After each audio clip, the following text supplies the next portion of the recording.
हले आई हबाला महोबा जाई से कुमारी हले हले आई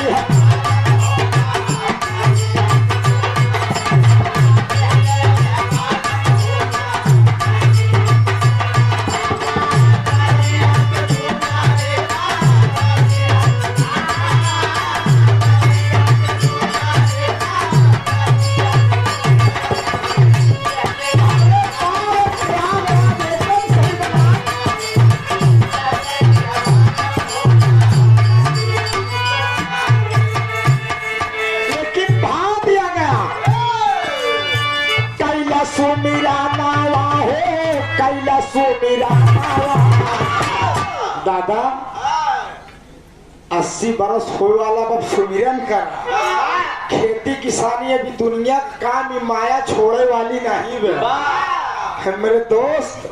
अरे कैला सुमिरा नावा हो कैला सुमिरा नावा माया की नगारिया दे भटक बनावा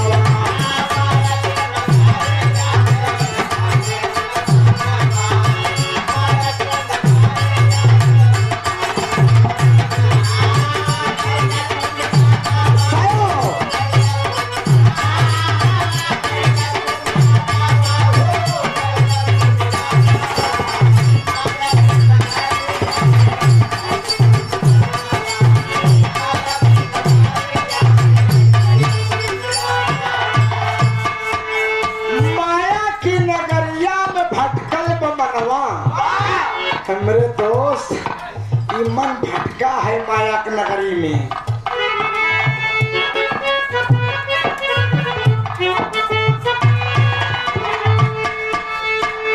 आप ही हमारे भतीजे साहब महेंद्र पाल जी एक बात जान लग गई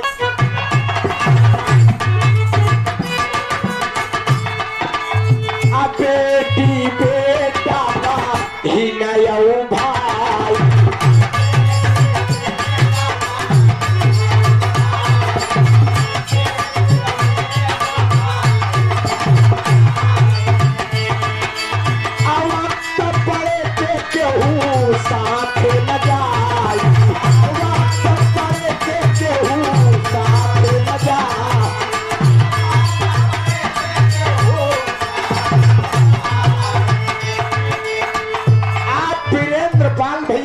की धरती से क्यों रुपया बहुत बहुत प्रणाम है माई भगवती कल्याण करें। निरछली तानावा हो निरछली तानावा निरछली तानावा हो निरछली तानावा माया की नगारिया दे भटकल बनाना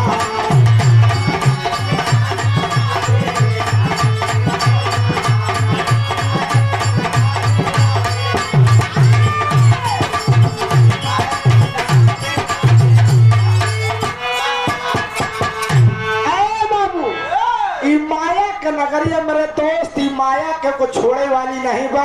न जाते वक्त भाई जाएगा न बहन जाएगी न बेटा जाएगा न बेटी जाएगी। मेरे दोस्त अकेले आए थे और अकेले इस धरती से जाना होगा। यही दुनिया की सबसे बड़ी असलियत है, सबसे बड़ी सच्चाई है। माता जी की आत्मा को स्वर्ग में उच्च स्थान प्राप्त हो। मेरे दोस्त हम यही प्रभु से कामना करते हैं और परिवार खुशहाल रहे और रोजी पूंजी में दिन दूना रात चौगुना तरक्की हो। मेरे दोस्त यह मैं प्रभु से कामना करता हूँ। बाकी ये पूरा संसार मिथ्या है, पूरा संसार मिथ्या है। प्रभु को याद कर लो, भजन कर लो, भक्ति कर लो, भाव कर लो। यह साथे जाई नहीं पता नहीं का बनबे, पता नहीं कौन योनि में जन्म मिली। मान ला खटकिरवा बन गया, गरमाए के लोटा पानी के उड़ाई दे पूरा परिवार सोहा। मेरे दोस्त इसलिए अच्छा कर्म करो, अच्छा कर्म करो, भगवान अपने चरणों में आपको स्थान देगा। अंतिम में कहना है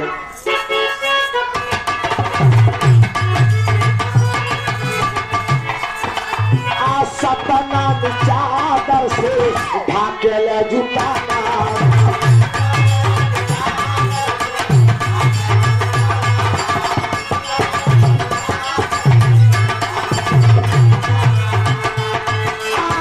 कौनो विकार नहीं आई तो माना कौनो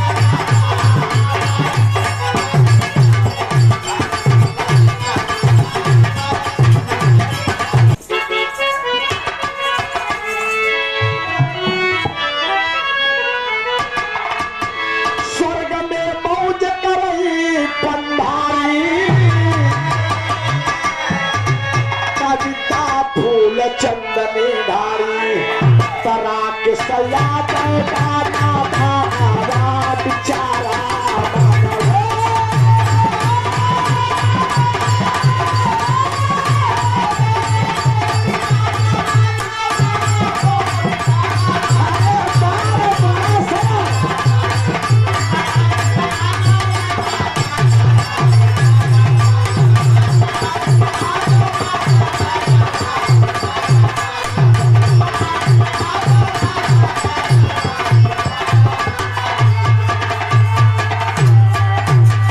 बहुत बहुत धन्यवाद, बहुत बहुत प्राण गावे बजावे बोले में कोनो त्रुटि हो गई आप सब